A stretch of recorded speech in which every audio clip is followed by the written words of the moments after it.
최근에 구입한 책 중에서 이 나음보다 다름 이런 제목의 책을 제가 구입했는데요.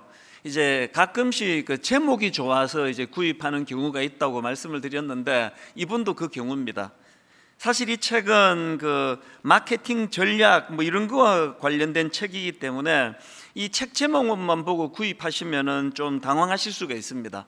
제가 이제 처음에 드리고 싶은 말씀이, 제가 설교 시간에 인용하는 책이라고 그 책이 다 뭐 구해서 보셔야 될 건 아니라는 것을 좀 말씀을 드리고 싶었는데요. 어쨌든 저는 이제 이 나음보다 다름 이 제목 이 한마디가 저에게 굉장히 많은 생각을 하게 하고 또 묵상하는 그런 도구가 됐습니다. 그 책 뒷면에 보니까 경쟁하지 말고 차별화하라.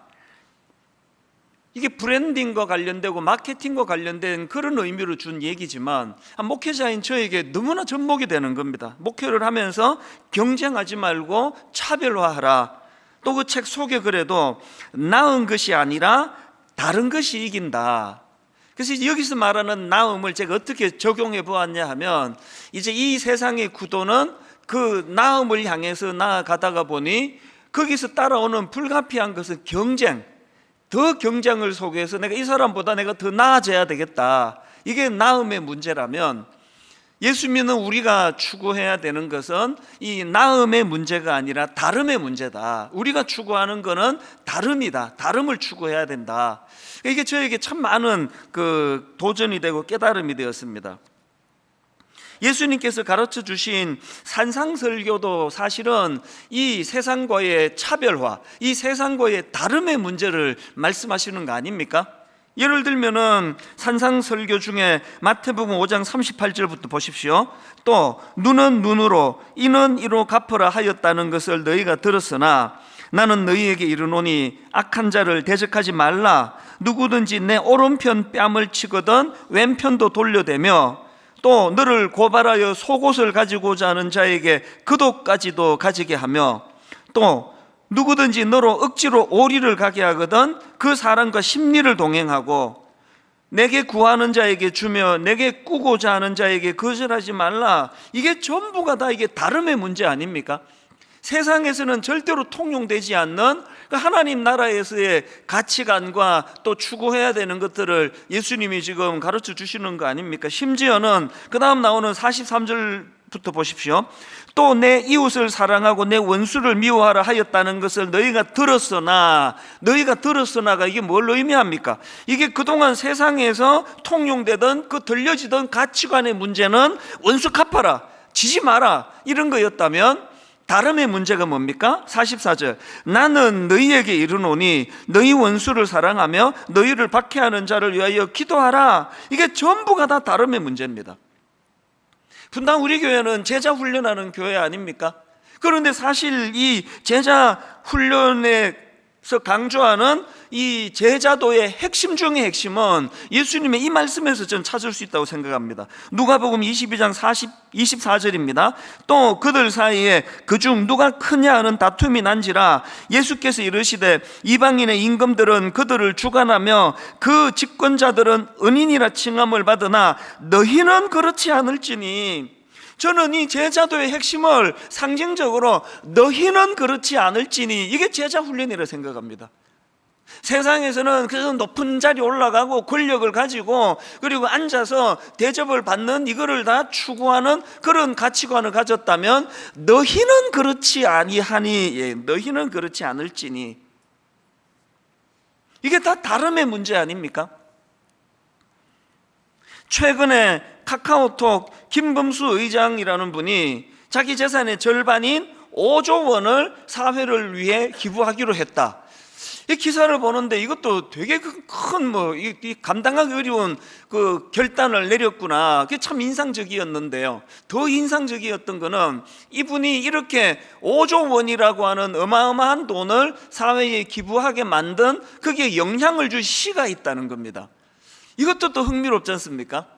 그 시를 내가 찾아봤습니다.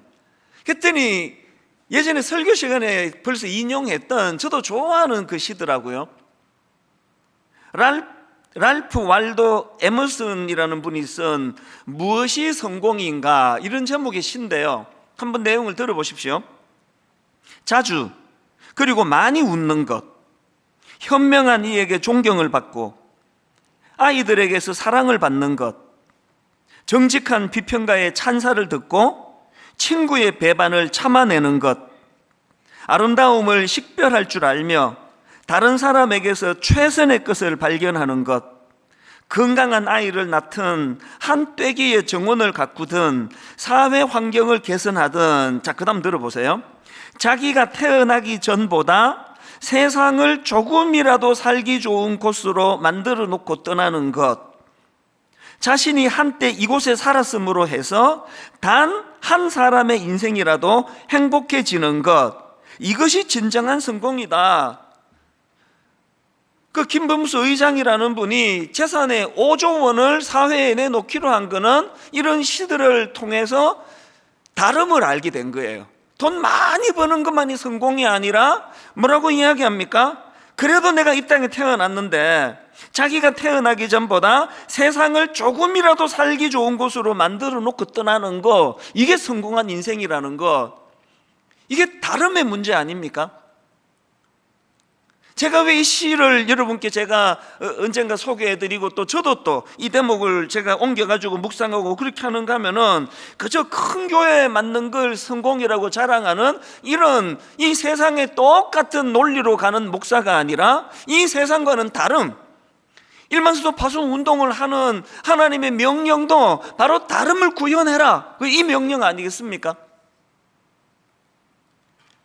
사실 여러분, 우리가 그리스도의 제자로서 이렇게 세상과는 다름을 추구하는 삶을 살아야 될 많은 책임과 의무감이 있지만, 더 중요한 건요, 우리가 이렇게 다름을 추구하며 사는 게 이게 우리가 살 길이기 때문에 그렇습니다. 여러분이 잘 아시는 아브라함, 창세기 13장에 보면은 지금 조카 롯하고의 이야기가 거기 하나 담겨져 있는데요, 창세기 13장 7절입니다. 그러므로 아브라함의 가축의 목자와 롯의 가축의 목자가 서로 다투고 또 가나안 사람과 브리스 사람도 그 땅에 거주하였는지라, 이제 재산이 많아지고 일꾼들이 많아지니까 거기서 이제 다툼이 생기는 겁니다. 그래서 이제 우리 분가하자, 이렇게 싸우고 있으면 안 된다.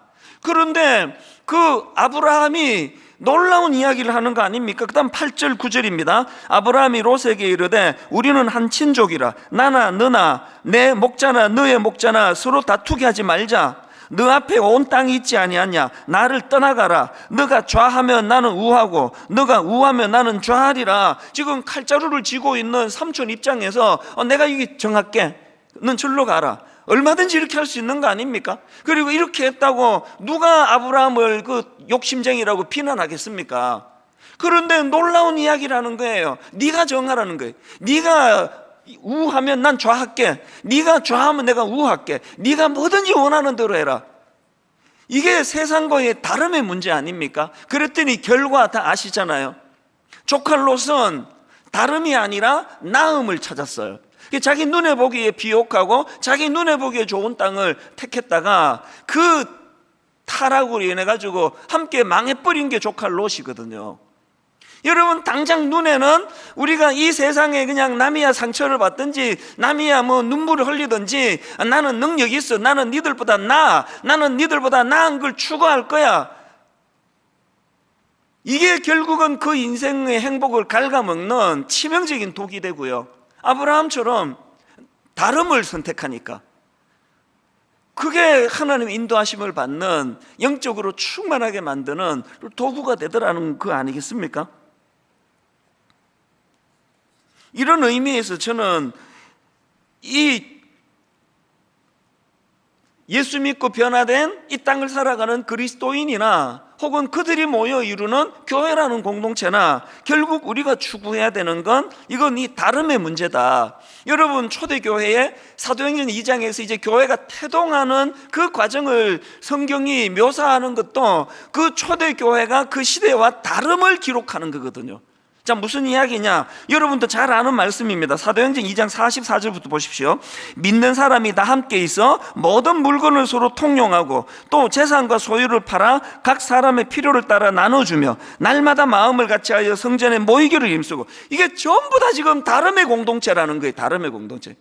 막 거기에 막 연예인도 나오고 막 유명한 어떤 막 사장님도 나오고 무슨 장관도 나오고 막 거기에 막 구성원이 대단하고 이런 구도가 전혀 아니고요. 그 구성원이 어떤 거에 대한 묘사보다도 다른 거예요. 한 번도 못 본 거.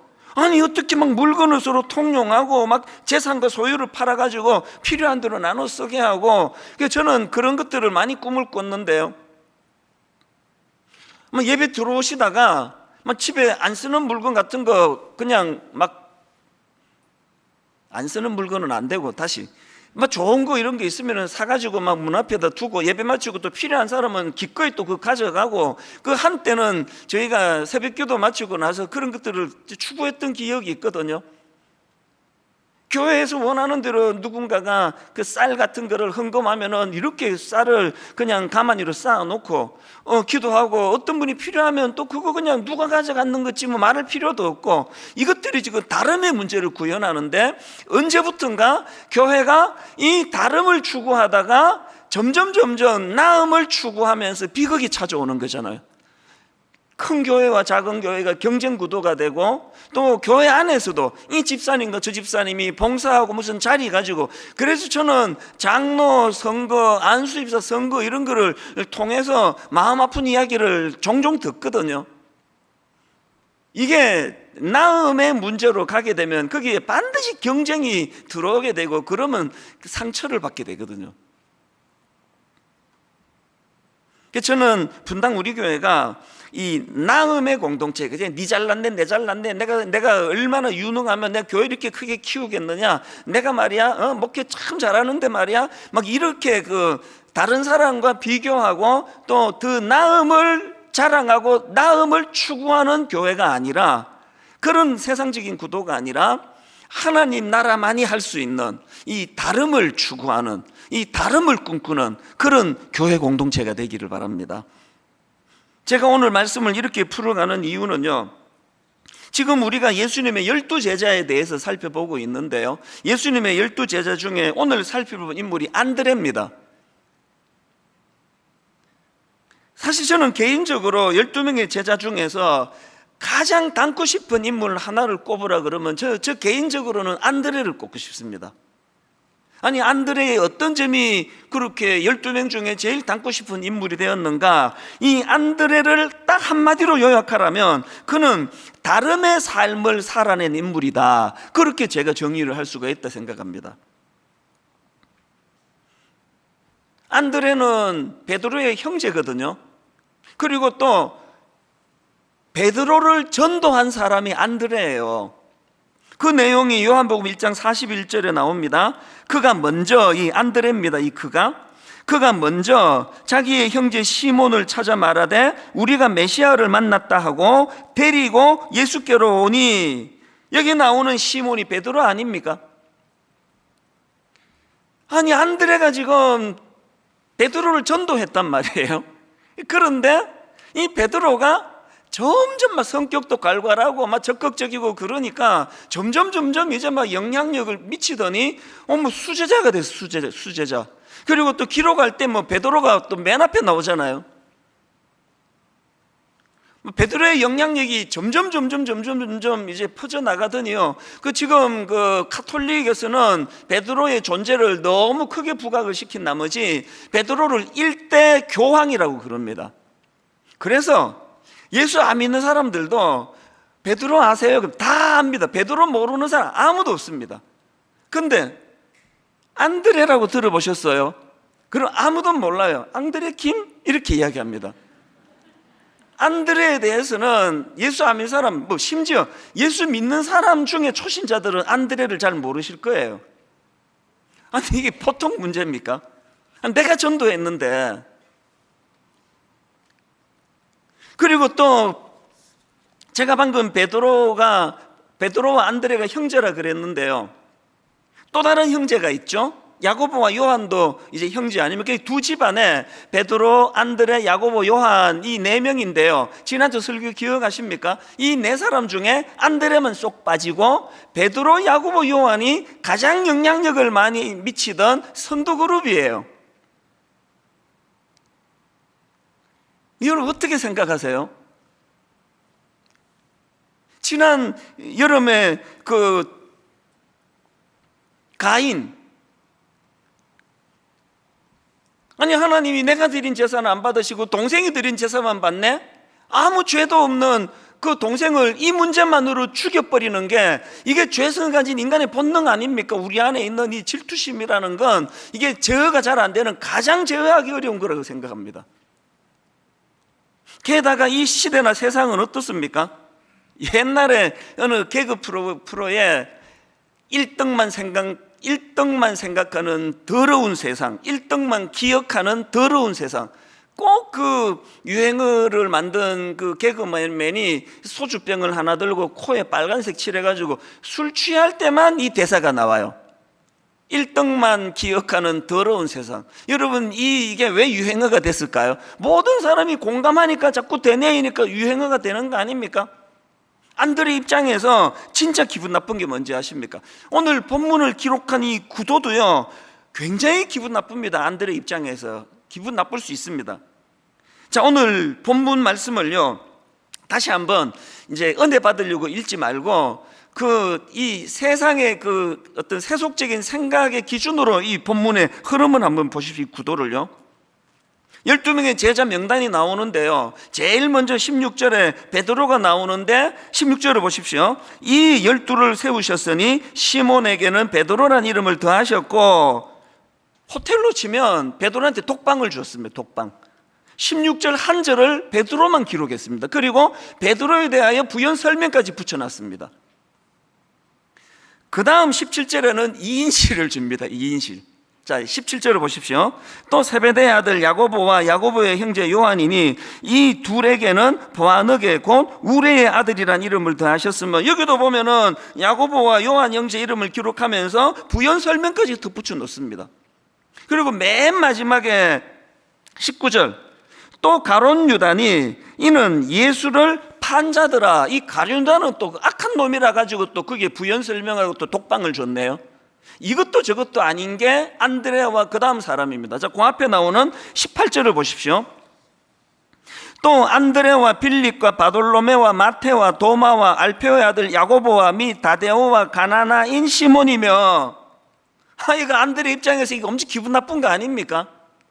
아니 우리 형은 이름 옆에 설명도 붙이고 독방 내주고, 우리는 아무 설명 없이 이름만 쭉 열거해 놓는 거.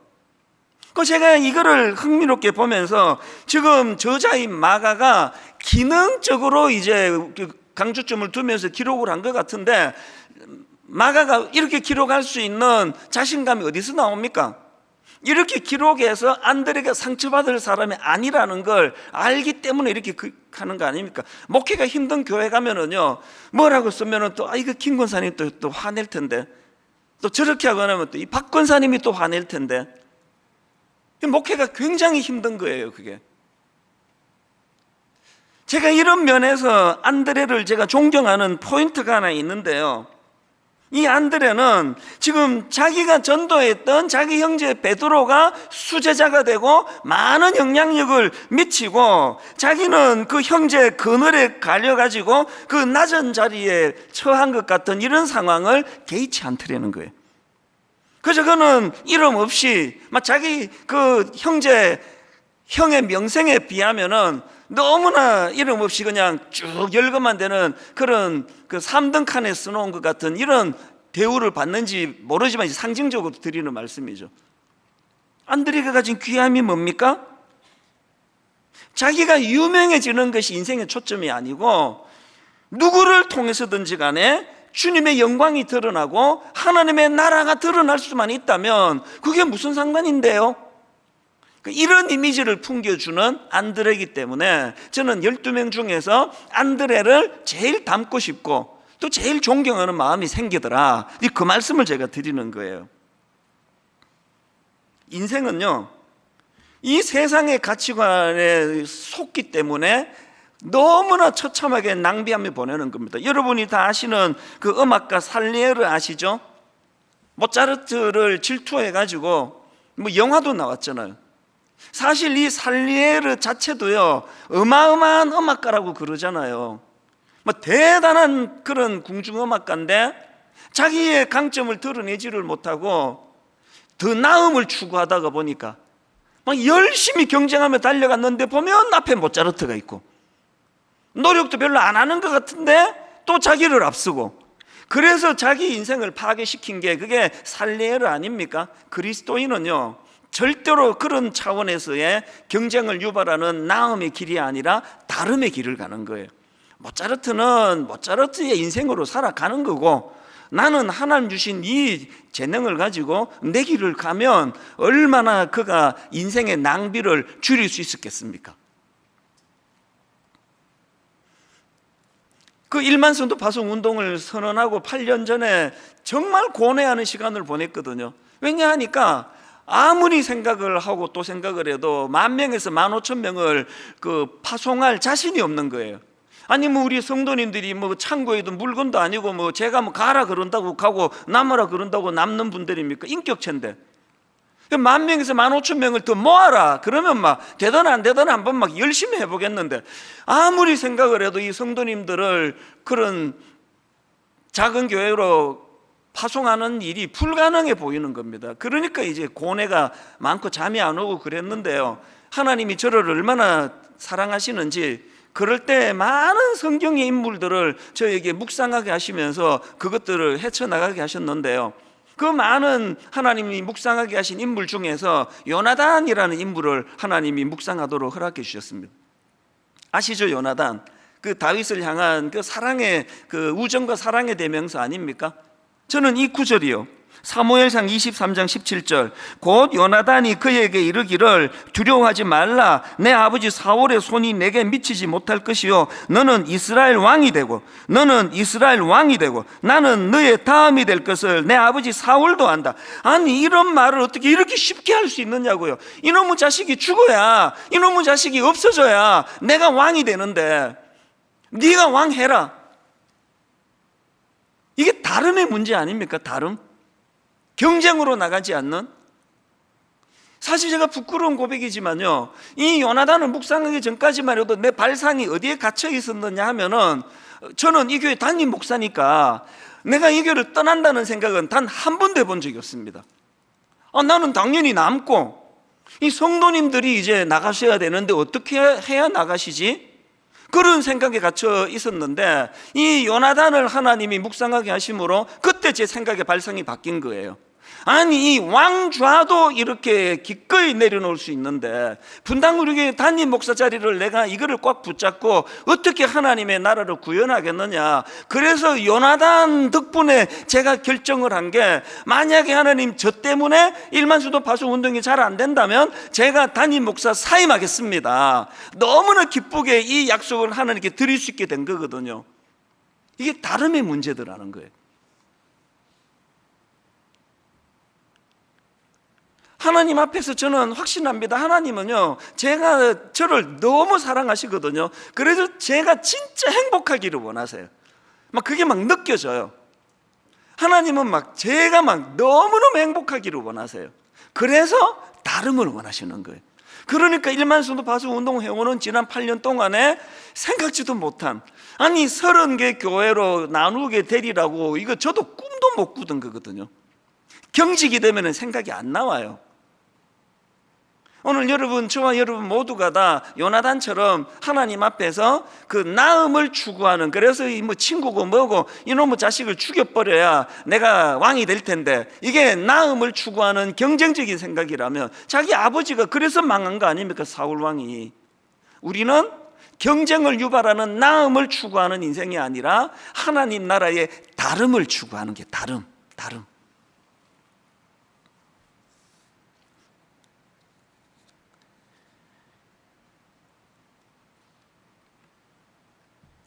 오늘 저와 여러분이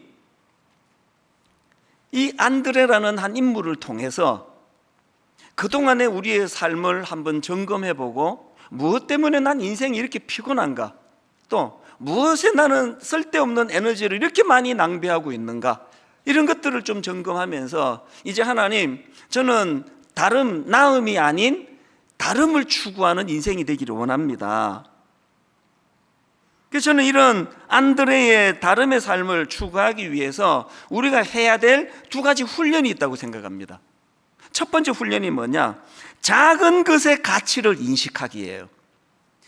안드레에게 이 의식이 있기 때문에 다름이 가능한 거거든요.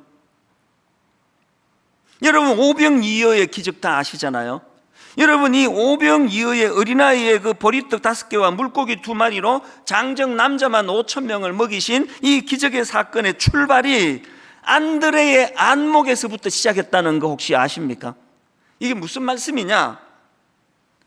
자, 요한복음 6장 5절입니다. 많은 군중들이 모여 있는데 6장 5절, 예수께서 눈을 들어 큰 무리가 자기에게로 오는 것을 보시고 빌립에게 이르시되 우리가 어디서 떡을 사서 이 사람들을 먹이겠느냐 하시니, 그랬더니 제자 빌립이 막 이제 머리를 굴립니다. 7절, 빌립이 대답하되 각 사람으로 조금씩 받게 할지라도 200데나리온의 떡이 부족하리이다. 이렇게 그냥 머리 굴리며 돈 계산하고 있을 그때에 안드레는 완전히 다른 발상으로 다가갑니다. 자, 8절과 9절입니다. 제자 중 하나 곧 시몬 베드로의 형제 안드레가 예수께 여짜오되 여기 한 아이가 있어. 여러분, 저는요 오병이어의 가장 핵심되는 말씀이 한마디라 생각합니다.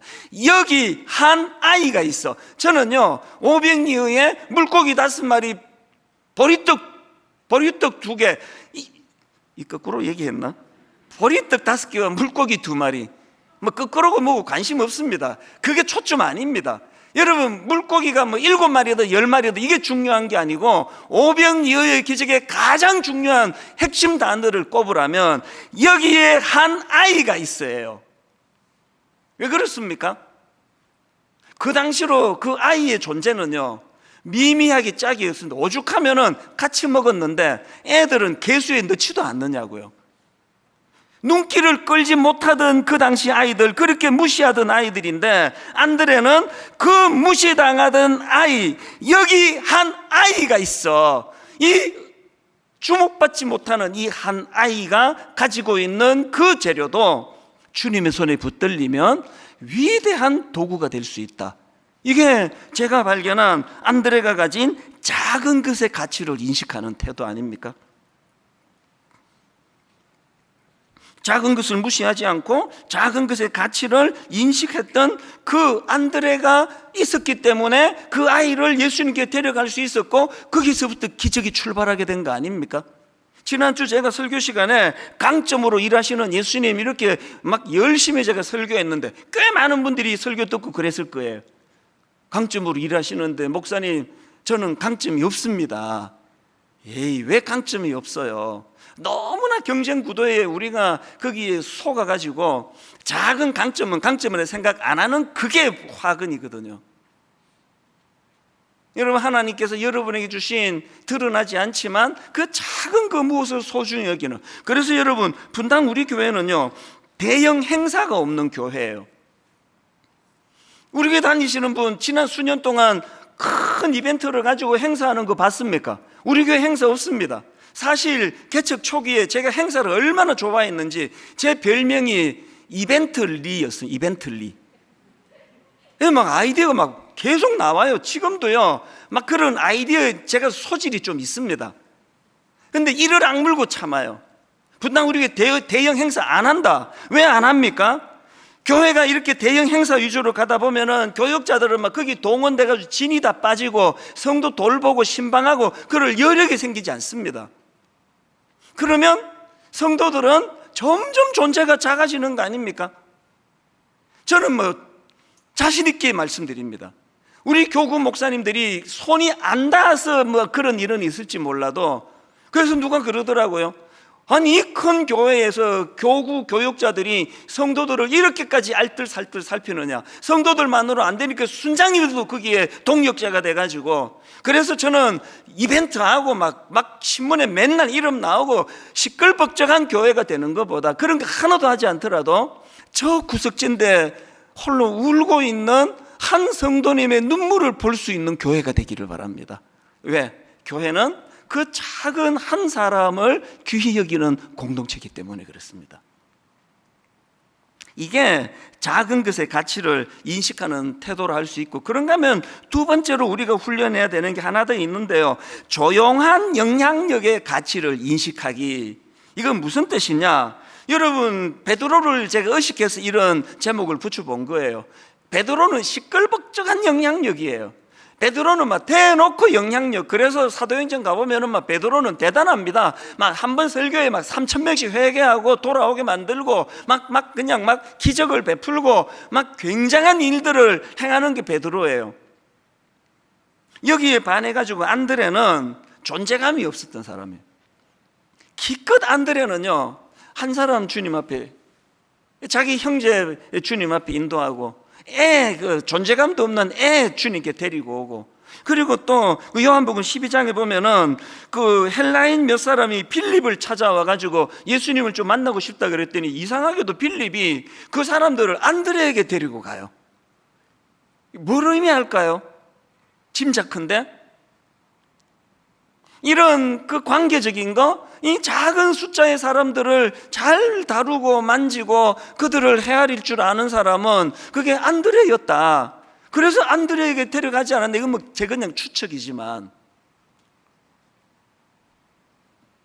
여러분, 오늘 이 시대는요, 한 방에 3,000명을 그냥 뒤집어 놓는 베드로 같은 사람이 영웅이고 베드로 같은 사람이 주인공이 되는 세상이고, 그래서 1등만 기억하는 더러운 세상이라고 수리추에 비틀거리게 만드는 세상이지만, 여러분, 하나님 나라는 그 안드레 같은 존재감이 별로 없는 그런 막 대대적인 시끌벅적한 영향력은 미칠 수 없었지만, 제가 안드레를 존경하는 게 뭡니까?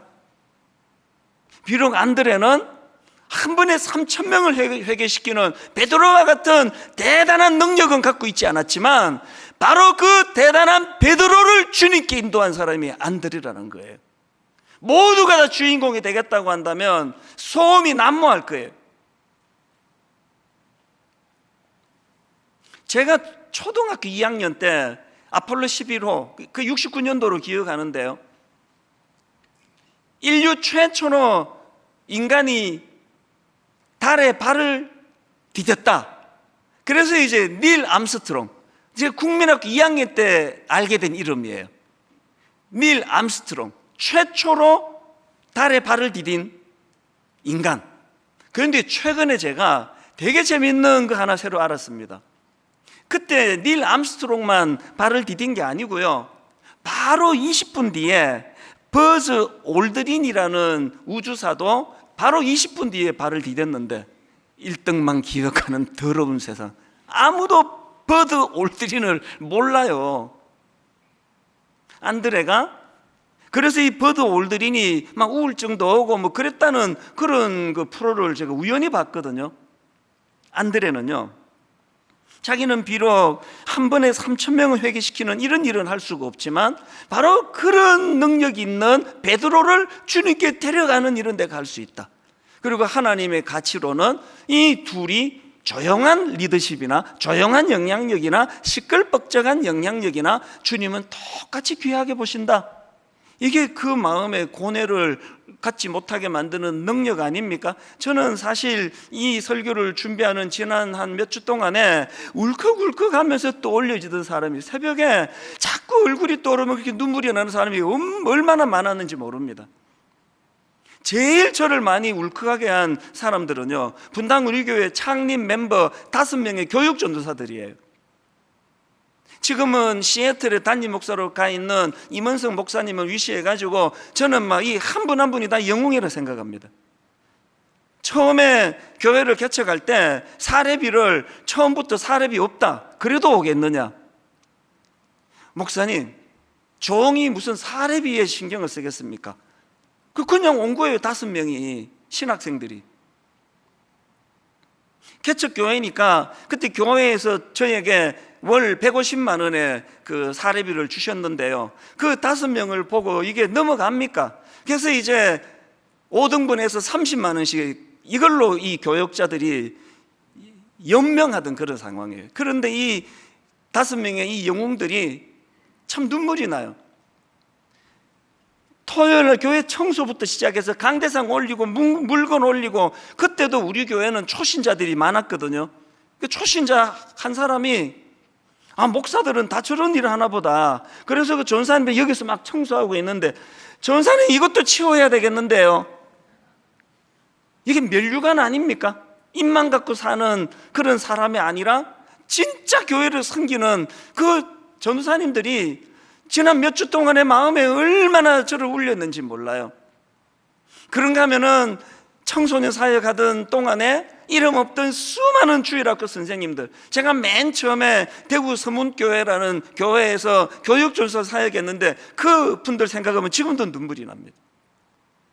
어린 초등학교 5학년 부서를 제가 처음 맡았는데 그 하나를 놓고 얼마나 뜨겁게, 시간 지나고 이찬수라는 이름만 남았지만 하나님 나라에는 이 교사분들의 이름이 더 크게 기록되어 있으리라고 저는 믿습니다. 분당 우리 교회가 19년이 지나고 그 5명의 전도사 이름은 다 잊혀져 갔지만 남은 건 이찬수 담임 목사 이 한 사람밖에 남아있지 않지만, 저는 확신합니다. 하나님 나라에 그들이 저보다 더 큰 상급으로 자리 잡게 되리라고 믿습니다. 조용한 영향력을 미치는 하나님 나라의 일꾼들. 오늘 결론을 저는 이렇게 맺기를 원합니다. 여러분, 우리 인생의 행복의 비결은요, 경쟁을 유발하는 차원에서의 나음을 추구하는 인생이 아니라, 그래서 나 성공했어, 나 큰 교회 만들었어, 나 사업이 아주 번창해, 나 돈 많이 벌었어, 이런 것으로 우리를 행복하게 하는 게 아니라, 우리 인생은 하나님 나라의 다름의 가치관으로. 저는 오늘 눈물로 위로해 드리고 싶습니다. 우리 교회 초창기에 너무나 교회를 위하여 헌신했던 그분들이 이제 20년의 세월이 지나고 연세가 드시고 은퇴를 하시고, 그 존재감이, 겉으로 보기에 존재감이 너무 작아지는 아픔을 저는 계속 경험하고 있는데, 그분들이 사실은 분당 우리 교회의 가장 큰 거목들이라는 사실을 성령님이 깨닫게 해주시기를 바랍니다. 그리고 세월이 흘러가면서 자꾸 자기 존재감이 초라하신 분들, 나는 뭐야? 나는 왜 베드로가 못 돼? 왜 나는 안드레야?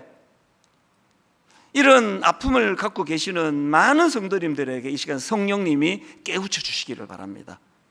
네가 지금 이 악한 세상의 논리에 속고 있는 거야. 베드로, 안드레가 누가 더 위대하고 누가 덜 위대하는 이 구도가 아니라 다름의 문제로 다가간다 했을 때, 봐라, 너희 교회 담임 목사 이찬수 목사도 베드로보다 안드레를 더 샘플로 생각한다 그러지 않느냐. 자기의 존재감이 작고 초라해서 마음이 상한 분이 계시다면 성령님께서 그 마음을 어루만져 주시기를 바랍니다. 어제 1만 선도 파송 운동 예비 30 담임 목사님들과 줌으로 회의하면서 이런 이야기 했습니다. 오늘 설교 그 외부 15분 아직 부임을 안 했으니까요, 내일 하게 될 이 설교는 하나님이 먼저 저에게 주시는 말씀으로 저는 그렇게 눈물로 받았고, 이 설교는 30개 교회 예비 교회 담임 목사님들에게 주시는 설교라고 받으시고, 내일 이 설교를 묵상의 도구로 삼고 같이 묵상하자고. 저는 확신합니다. 이 30개 교회의 성패는 이 교회가 경쟁 구도로 나아가는 나음을 추구하는 교회들이 아니라 다름을 추구하는 교회가 될 때에 반드시 하나님 나라가 거기서 나타날 줄로 믿습니다. 결론을 저는 이 찬양으로 맺으면서, 이 찬양의 제목이 내 삶의 이유라. 내 삶의 이유라. 여러분, 이 다름을 추구하는 다름의 길의 가장 절정이 십자가 아닙니까? 다음 주일 가룟 유다를 제가 살펴보려고 하는데요, 가룟 유다의 치명적인 결함이 그거 아닙니까? 그저 눈에 보이는 예수님이 군사를 모으고 군대를 일으키고 로마와 대항하여 해방을 시키고 이런 나음의 길만을 추구했던 가룟 유다지만, 예수님은 다름의 길, 십자가의 길, 이것이 내 삶의 이유라는 사실을 기억하면 좋겠습니다.